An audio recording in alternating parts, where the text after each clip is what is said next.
os dois. O Santander e Itaú têm iniciativas semelhantes ou pensam nisso? Eu acredito que seja iniciativa semelhante à Livelo, deve ser, não está?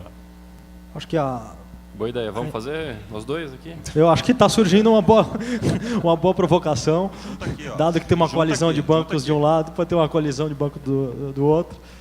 Não, mas eu acho que claramente a gente já tem um programa próprio em que a gente administra os pontos, é o programa Sempre Presente, então a gente já faz a administração desse programa, a gente tem o broker, a gente tem uma série de parceiros em que a gente consegue proporcionar trocas variadas para os nossos clientes.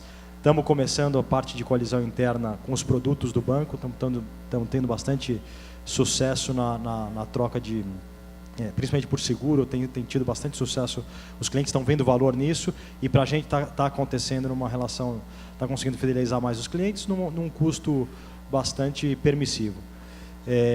Acho que quando a gente pergunta se o Itaú tem desejo de fazer isso,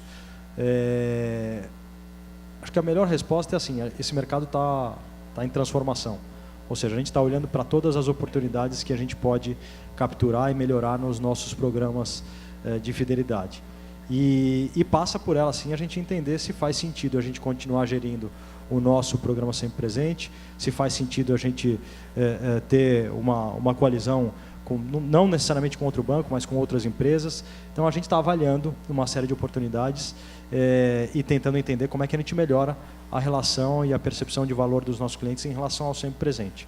Acho que acabamos de comentar na pergunta anterior um pouco sobre a questão da gente ter colocado o deflator lá no passado, em 2013. Exatamente esse tipo de ferramenta que a gente pode trabalhar para que o custo, a eficiência do programa não seja bancada 100% pelo banco. A gente pode sim ter um programa em que um parceiro veja valor. Eu quero fidelizar o cliente do Itaú e eu quero entrar junto nessa conta. Eu quero fazer um investimento e dividir o custo e todo mundo sai ganhando. Então, eu acho que oportunidades como essa estão sempre na mesa e a gente está, de fato, avaliando. E a gente sabe que o nosso programa tem que evoluir. Ele não está parado e a gente vai para movimentos como esse, sem dúvida. Eu acho que não só complementando, desculpa, acho que não só os bancos hoje, mas acho que qualquer companhia hoje está olhando a indústria de fidelidade de forma diferente e entendendo como é a melhor forma de atuar nesse segmento, né? São só duas variáveis-chave que a gente fala que tem que existir, mas são muito complexas. Como fazer o equilíbrio financeiro e dar valor para o consumidor ao mesmo tempo. Quer dizer, e essas duas variáveis, normalmente, elas não combinam de uma forma integrada, de uma forma junta. Por isso que a gente vê o que você colocou de buscar parceiros fora, quer dizer, a gente vê cada vez mais o varejo apoiando a indústria financeira para trazer um complemento de renda, para fazer com que os bancos possam gastar menos, quer dizer, que é um pouco da história da coalizão. E isso acho que está tão em pauta hoje, que eu acho que todas as consultorias principais de estratégia do Brasil hoje estão ganhando, acho que, muito dinheiro hoje com o mundo de loyalty, né? Acho que há pouco tempo atrás não era nenhuma divisão na linha deles, e hoje McKinsey, Bain, Mastercard, enfim, todas elas entraram nesse segmento e estão ganhando dinheiro com isso também. Obrigado, Rodrigo. Daqui a pouco eu chego em você, tem uma pergunta boa para você e para o Panca. Você já deve até imaginar qual é. Rodrigo, por favor. Hoje a percepção do cliente do Santander em relação ao Santander Esfera, ela é muito boa. Ela realmente é um grande diferencial que eu tenho no mercado. É um programa robusto e eu considero um dos melhores do setor bancário, né? Pelas parcerias, pela flexibilidade e pela facilidade que eu dou para o cliente de acúmulo, no acúmulo dos pontos, né? Então, num primeiro momento, o time que está ganhando não se mexe, a gente quer continuar nessa linha, quer fortalecer, ninguém faz nada sozinho, então a gente sempre procura bons parceiros no mercado, mas a tendência é continuar com a estrutura que a gente tem atualmente. Isso não quer dizer que no futuro eu não possa considerar, ou o Santander não possa considerar um novo modelo que seja melhor para o meu cliente. Tudo que agregue valor é bem-vindo. Obrigado. E a pergunta chegou para o Rogério Panca e provavelmente o Chad vai querer complementar. Pergunta como ficará a parceria entre Banco do Brasil e Dodge com o lançamento da Livelo. Haverá continuidade? Hoje, uma das possibilidades de troca, né, que os clientes do Banco do Brasil têm é trocar por pontos DOTS, né? E o que é interessante a gente colocar, né? E eu vou falar da DOTS e falo das demais possibilidades de troca. Tudo aquilo que o meu cliente tem hoje de troca dentro do Banco do Brasil, ele vai continuar tendo dentro do universo Livelo, né? Então, o cliente Banco do Brasil, que passa até a moeda Livelo, né, dentro da plataforma Livelo, ele vai poder continuar trocando também por pontos DOTS. É lógico que hoje a parceria Banco do Brasil, DOTS, né, ela transcende, né, simplesmente é uma mera troca de pontos, né? Tem muitas ações conjuntas que as duas casas aqui presentes a gente coloca em ação e nada impede que a DOTS, da mesma forma que ela faz isso hoje com o Banco do Brasil, ela possa continuar fazendo também com a Livelo, né? É lógico que a Livelo passa a ter esse relacionamento com os demais parceiros, né, e vai estar muito atenta a essas negociações específicas, oportunidades de mercado, conjugando ferramentas de CRM para fazer com que a coalizão de fato aconteça e a gente consiga extrair o máximo valor, né, não só financeiro, mas proporcionando uma melhoria, como eu já falei, na experiência do cliente. Chad, algum complemento sobre essa pergunta? Eu coloco o que eu coloquei quando a Múltiplos surgiu há muitos anos atrás. A mesma pergunta era essa: o que ia acontecer com a DOTS com o nascimento da Múltiplos? E o que eu falava na época era: foi a melhor coisa do mundo o nascimento da Múltiplos, o mercado de fidelidade e para a DOTS. A gente tinha 1 milhão de clientes na época, quando nasceu a Múltiplos. Hoje a gente tem 18 milhões de clientes. O surgimento da Livelo, para mim, é mais um fator extremamente importante para o mercado como um todo. Vai ter uma equipe especializada que vai saber operar programa de loyalty, que dentro do banco vai evoluir o que o banco faz. Hoje o time dos dois bancos cuidam de muitas coisas ao mesmo tempo. Dentro da Livelo vai ter um grupo específico fazendo isso. Então, a parceria hoje que existe entre DOTS e Banco do Brasil, são quase 3 milhões de clientes hoje que têm essas parcerias, ações todas em conjunto, e eu não vejo nenhum motivo de mudar isso, e muito pelo contrário. Quer dizer, a gente está extremamente envolvido e empolgado, porque a partir de um momento a gente vai ter também o Bradesco já dentro desse ecossistema como um todo. Obrigado. Rubens Folli pergunta: considerando que o mercado de fidelização está sendo bastante impactado no acúmulo com a alta do dólar, outros mecanismos de acúmulo estão sendo desenvolvidos. Qual a vantagem para o cliente Itaú com o acelerador de pontos que é oferecido pelo banco? Acho que é um bom ponto. Claramente a gente entende o nosso portfólio da seguinte maneira: cada cliente tinha o seu orçamento, ou seja, o quanto que ele gasta por mês e quanto que ele gasta por ano, e ele já tinha a sua previsão de que ele conseguia fazer a troca por uma passagem, seja uma passagem dentro do Brasil, fora do Brasil, e essa relação acabou mudando muito com a paridade do dólar, tendo quase que dobrado nos últimos 3, 4 anos. Então, aquilo que era um orçamento previsto e uma troca prevista para a maioria principalmente quando a gente fala de passagem aérea, não é mais verdade no mundo de hoje. A gente, recentemente, tem 6 meses mais ou menos, a gente lançou o acelerador de pontos, e que o cliente pode fazer a opção de pagar um percentual da fatura e ter o seu acúmulo, um acúmulo maior do que o que ele tinha na relação tradicional. O que a gente percebe é que a aceitação do cliente é muito forte, então o cliente dá muito valor para esse tipo de programa. Muitas vezes aqui passa mais uma vez pelas 3 pontas, ou seja, o cliente vê tanto valor na relação de ponto e na troca por uma passagem aérea ou troca por qualquer outro produto, que ele está disposto a pagar mais por isso. Muitas vezes a gente acha que o cliente não quer pagar, ele não vê valor. O cliente realmente engajado, ele paga e faz o uso do programa. O que a gente está começando a fazer agora é entender como é que a gente vai operar nesse novo cenário do dólar numa crescente, como é que a gente vai operar a taxa que a gente cobra dos clientes. Então a gente está começando a fazer alguns testes e algumas simulações para de fato segmentar também esse tipo de produto e entender se a gente consegue trazer mais valor para o cliente numa equação que faça sentido para o banco e faça sentido para o cliente mais uma vez. Mas a experiência está sendo super positiva. Eu acho que a gente vai ter que tirar outras alternativas da caixa, porque nesse cenário, aquilo que a gente sempre considerou como uma alavanca forte de fidelização, que é o programa de pontos, nesse cenário ele vai perder seu valor, porque o cliente vai acumular menos pontos e vai ter menos chance de troca. A gente não pode deixar a conta só do lado do cliente. Acho que, paralelo ao acelerador de pontos, um outro movimento, que aí eu acho que é um movimento maior, é um movimento de mercado, se de fato faz sentido a gente continuar acumulando em dólar. Ou seja, será que a paridade faz sentido a gente sempre converter para dólar? Obviamente a gente sabe a dependência que as companhias aéreas têm em relação ao dólar, principalmente pela manutenção, combustível, tudo. Mas acho que a gente tem que, como indústria aqui, entender até onde vai os efeitos que a gente está sentindo em relação ao dólar e, de repente, promover uma mudança. Acho que passa um pouco pelo que a gente falou da indústria, está muito comoditizada. Acho que quem conseguir dar esses primeiros passos vai ganhar a percepção do cliente. Obrigado. Eu vou fazer mais uma pergunta. Aliás, chegaram aqui algumas perguntas diretamente para mim. Eu vou respondê-las, mas antes, e ainda temos um tempo, o Gouveia, por favor, pergunta: por que a Caixa não participa? A pergunta veio para você, não sei nem se você tem capacidade ou condição de responder. Vou fazer em satisfação ao Carlos Henrique, que foi quem mandou a pergunta.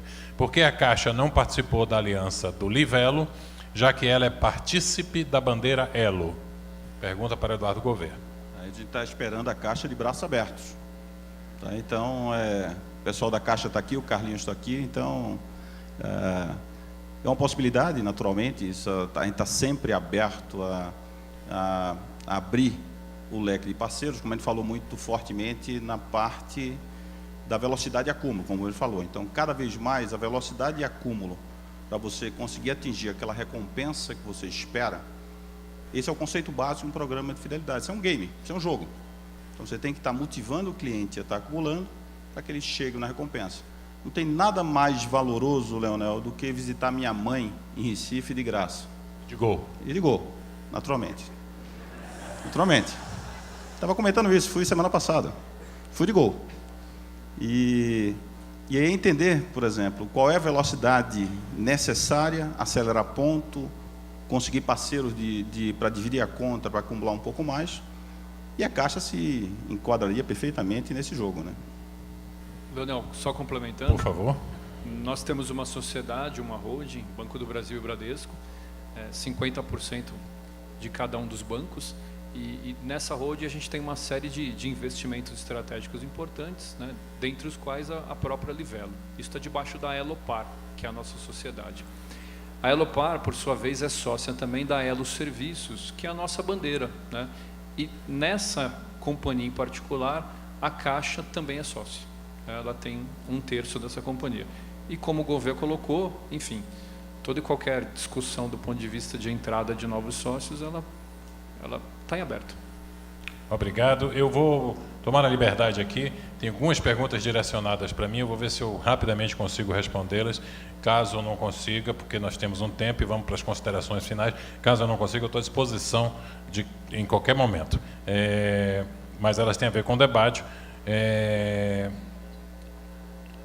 Primeira pergunta veio: poderei no futuro transferir meus pontos para outra pessoa?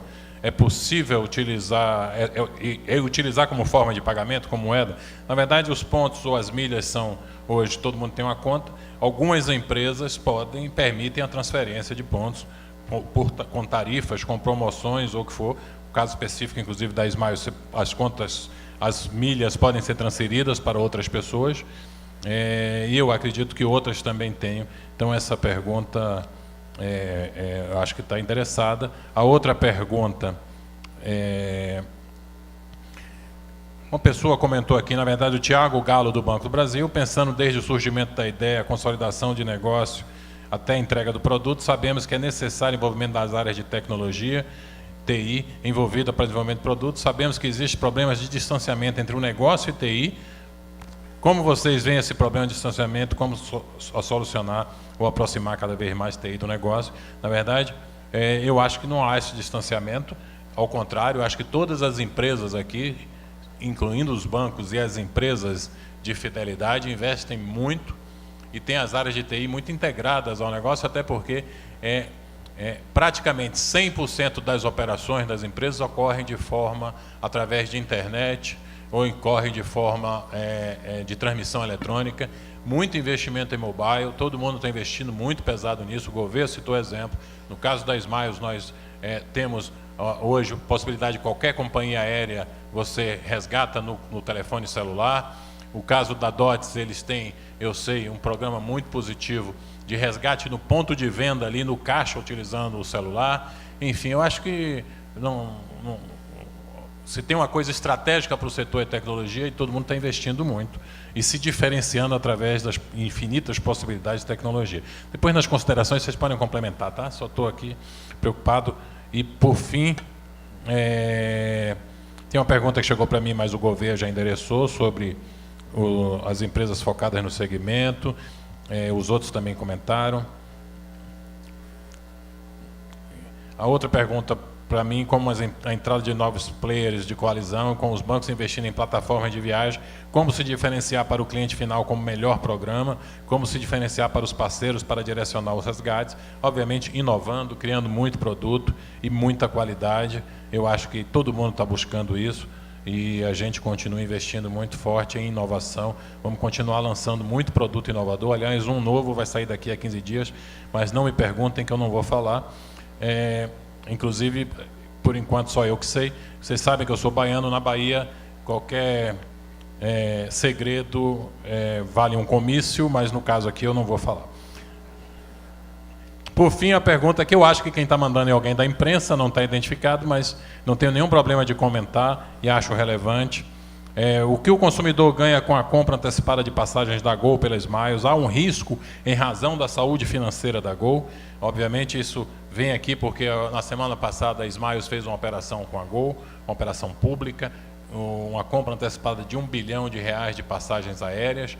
E isso não muda nada na relação do consumidor, obviamente, continua a relação igual, mas isso foi uma decisão. A Smiles é uma empresa geradora de caixa, a companhia aérea necessariamente consome caixa e está, obviamente, como todas as companhias aéreas, num desafio de cenário econômico muito pesado, e essa operação foi feita, aprovada dentro da governança da empresa, a preço de mercado por um comitê independente que é formado por membros de fora da companhia e com auditoria, enfim, externa. Então essa operação foi feita, acho que foi muito bem recebida pelo mercado. De lá para cá, tanto a Gol como a Smiles tiveram uma reação muito positiva nas suas ações. É muito transparente, eu estou aberto, já falamos isso várias vezes, estou aberto a responder, mas acho que não é um relevante aqui para o debate, mas eu não poderia deixar de falar porque veio a pergunta e eu estou tentando endereçar 100% do que apareceu aqui.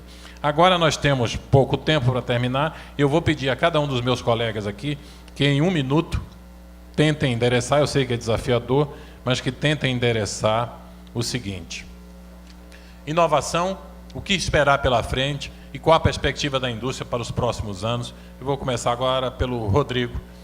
O que esperar de inovação e qual a perspectiva da indústria para os próximos anos? Rodrigo, agradeço as considerações finais e muito obrigado. E você, por favor, tente endereçar essas perguntas aqui. Okay. Antes de mais nada, obrigado a todos, obrigado pela audiência, pelo convite da Bex. E eu acho que o mundo de pagamentos, quando a gente fala de tecnologia e inovação, está sofrendo um grande processo de transformação. Não tem só a ver com os programas de recompensa, mas tem a ver com tudo aquilo que a gente, o transacional em si, ele está sofrendo um processo diferente daquilo que a gente está acostumado, né? Isso vem do mobile, isso vem da internet, isso vem de usar o celular de maneira diferente. Isso faz com que a maneira como nós nos relacionamos com os nossos clientes mudem radicalmente, né? O cliente talvez ele não precisa mais do plástico dentro de alguns anos, né? E isso faz com que o cliente possa fazer a gestão do seu cartão e a gestão do seu relacionamento e o pagamento do seu cartão através do celular. Isso faz a gente ter um ponto de reflexão também sobre como usar o meu programa de recompensa. O cliente se tornou imediatista, ele quer tudo na palma da mão dele. Então os programas de recompensa eles têm que evoluir da mesma maneira. A fidelização ela tem que ser também um meio de pagamento. Então, isso faz com que a gente tenha um ponto de inflexão na indústria de como aproveitar esse momento de transformação para trazer a melhor jornada para o meu cliente na hora de fazer um pagamento, na hora de utilizar o seu cartão. Obrigado a todos. Muito obrigado, Rodrigo. Panca, por favor, o que esperar para frente? Do ponto de vista de inovação, qual a perspectiva da indústria para os próximos anos, na sua visão? A minha resposta vai muito em linha com o que o Rodrigo colocou, né? Eu complementaria que a gente tem um desafio adicional, que é pensar muito no público jovem, é pensar na classe C e D, que tem um valor agregado aí, que por enquanto está escondido, muito importante. Reforçando alguns pontos que o Rodrigo colocou, né? É o mobile, é a digitização, né? É a gente pegar grande parte, e a gente vai conviver durante muito tempo, né, com esse cartão virtual, com o cartão físico, né, com o plástico, e como é que a gente congrega tudo isso dentro do mobile, né? E fazer com que o nosso cliente ele possa ter tangibilizado aquela percepção de valor imediatamente, né? Cada vez mais real, né? Onde ele possa se utilizar dos pontos e das vantagens a qualquer instante, né? Na palma da mão dele, inclusive quando ele for fazer qualquer pagamento. Acho que passa por aí. E para a gente, quando a gente olha para o futuro mesmo, o futuro também transita um pouco com o que a gente imagina da Livelo, né? A gente aposta muito nessa companhia, e acho que o futuro passa por aí. Agradeço a oportunidade. Obrigado. Muito obrigado, Panca. Rubens, por favor. Eu vou tentar não ser redundante aqui, mas acho que tem um ponto da questão digital que vem muito forte para o programa de relacionamento com os clientes, não só fidelização. Quando a gente olha o cartão de crédito hoje, ele tem a relação digital com o cartão de crédito é muito mais baixa do que a relação digital do cliente com o banco, por exemplo. Todos nós aqui utilizamos o Internet Banking há mais de 10 anos e utilizamos quase todo dia. Estamos sempre olhando a conta corrente. O cartão de crédito não é isso. A relação do cliente com o cartão de crédito, ele faz as compras durante todo o mês, se não tiver problema nenhum, vai chegar a fatura na casa dele, ele vai pagar e acabou o relacionamento. Ele não vai nunca precisar ligar para uma central de atendimento, não vai precisar entrar numa plataforma da internet ou no próprio app. A partir do passo que a gente consegue dar razão para esse cliente acessar o mobile e se relacionar mais com a gente intensifica o relacionamento com o cliente. Então, acho que passa pela inovação do programa de loyalty, dos programas de relacionamento que a gente tem, é fazer com que o cliente tenha um relacionamento mais intenso com a gente. Ou seja, quanto mais ele estiver presente no nosso dia a dia, mais a gente vai conseguir se comunicar e mais a gente vai conseguir oferecer uma recompensa adequada para aquele momento que o cliente tem. Ou seja, a gente tem olhado bastante para a nossa base transacional, para entender para cada cliente o que faz sentido oferecer. Então, não é para todo cliente alta renda que a minha única troca tem que ser, de fato, uma passagem aérea. Entendendo o comportamento do cliente, a gente pode oferecer coisa diferente. Isso vai se dar muito através do relacionamento dele com a gente, mudando da forma tradicional, que é a fatura hoje, para uma forma mais digital e, obviamente, através do mobile. Agora, o segundo, esse eu acho que é a principal ferramenta de inovação, é intensificar o relacionamento e conseguir ter mais momentos para ofertar o produto certo, na hora certa, para o cliente certo. O segundo pilar, para mim, que eu acho que passa bastante inovação, eu falei um pouco disso, que é o quanto esse mercado está mudando. Quando a gente olha para o que esse mercado era 10 anos atrás, a gente viu aqui a timeline que você mostrou, Leonel, para o que esse mercado é hoje, para o que ele vai ser daqui para frente, e a gente olha para o mercado americano, o mercado europeu, tem diversos modelos. Então, pensando no mercado americano, é um mercado mais exclusivo com as companhias aéreas, canadense tem programas de coalizão, ou seja, para cada tipo de mercado, esse mercado de loyalty se configura de um jeito. Eu acho que a gente ainda está escolhendo qual vai ser o nosso formato. Os movimentos que a gente discutiu aqui hoje mostram que, de fato, esse mercado não está parado. Tem ferramentas ainda de inovação que a gente não falou aqui, que é o Pague com Pontos, que é o Card Link Offer, que é o cliente ter a oferta direto na sua linha de fatura. Então, acho que tem muita coisa para vir. E eu acho que o ambiente digital vai proporcionar uma competição sadia que quem vai sair ganhando é só o cliente. Então, eu vejo com bastante bons olhos a inovação e a evolução desse mercado. Queria agradecer a participação aqui, agradecer aos colegas aqui e ao convite pela Abex. Muito obrigado, Rubens. Roberto Chad, como você vê a inovação para frente e o futuro do mercado? Eu vejo, basicamente, acho que 2 aspectos principais. A gente falou muito aqui de programa de fidelidade, mas isso é metade da equação. O programa de fidelidade é um meio para você fazer ações de relacionamento, ações de CRM, e o nome do jogo, para mim, é quem vai ter mais capacidade de conhecer comportamento de cliente e usar comportamento de cliente. Acho que hoje em dia a tecnologia está aí, acesso acessível a todo mundo. Agora, o grande desafio é quem vai ter mais condições de ter mais informações de cliente e usar isso de uma forma assertiva para os parceiros e para gerar resultado efetivamente. E isso acho que a gente ainda, eu tenho certeza que nos próximos 1, 2 anos, talvez nesse mesmo fórum, a gente vai estar discutindo aqui como as empresas estão usando as informações. E cada vez mais isso para mim é o nome do jogo.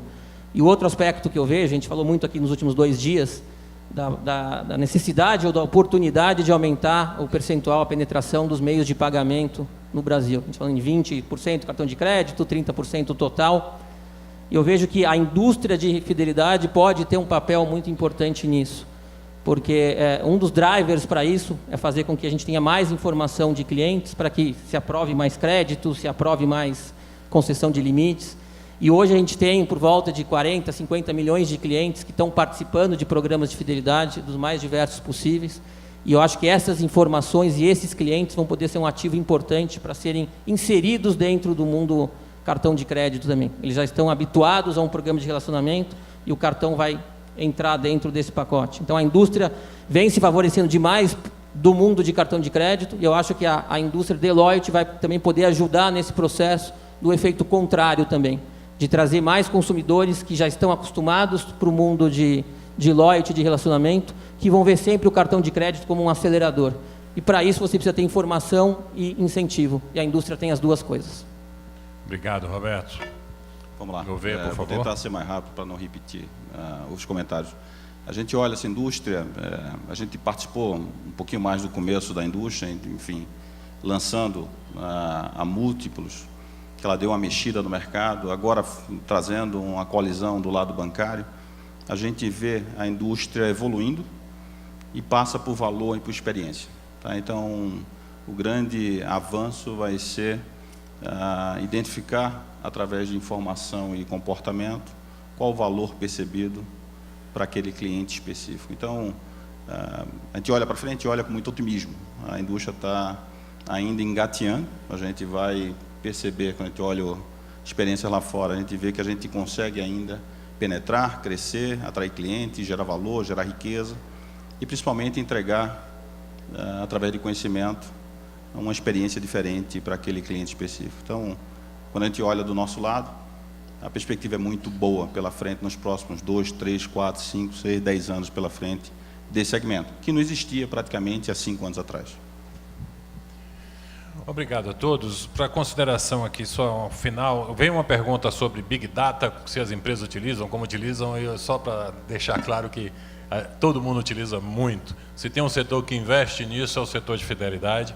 É um setor extremamente massificado. Todas as empresas têm 10, 15, 20 milhões, as coalizões são gigantescas em quantidade de clientes, e isso, o Big Data é muito trabalhado no setor.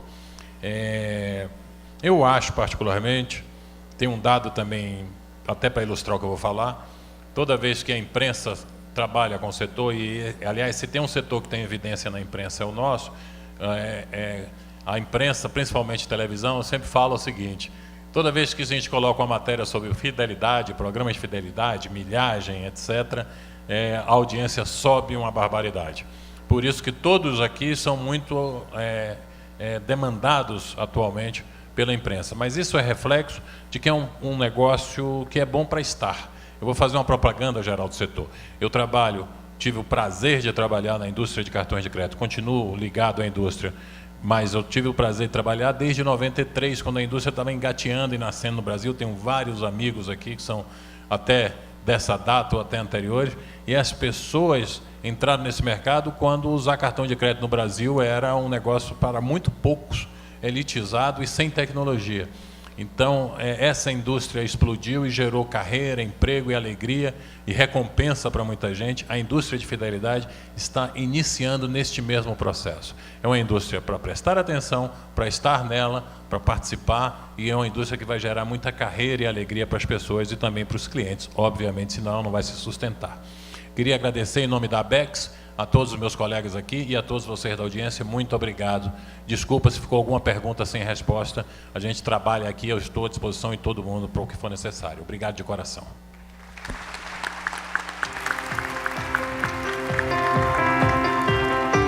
Por favor, Lionel, por gentileza, vou pedir para a gente fazer uma foto oficial do evento, todos juntos.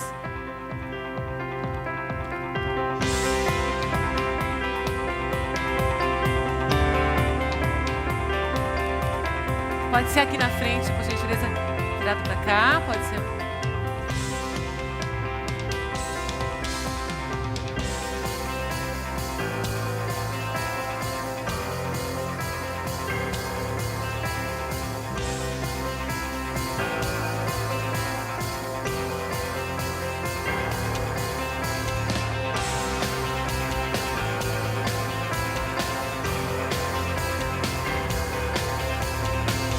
Muito obrigada, Eduardo Gouveia, Roberto Chade, Rodrigo Cury, ao Rogério Panca, o Rubens Fole e o Leonel Andrade pela participação nesse painel.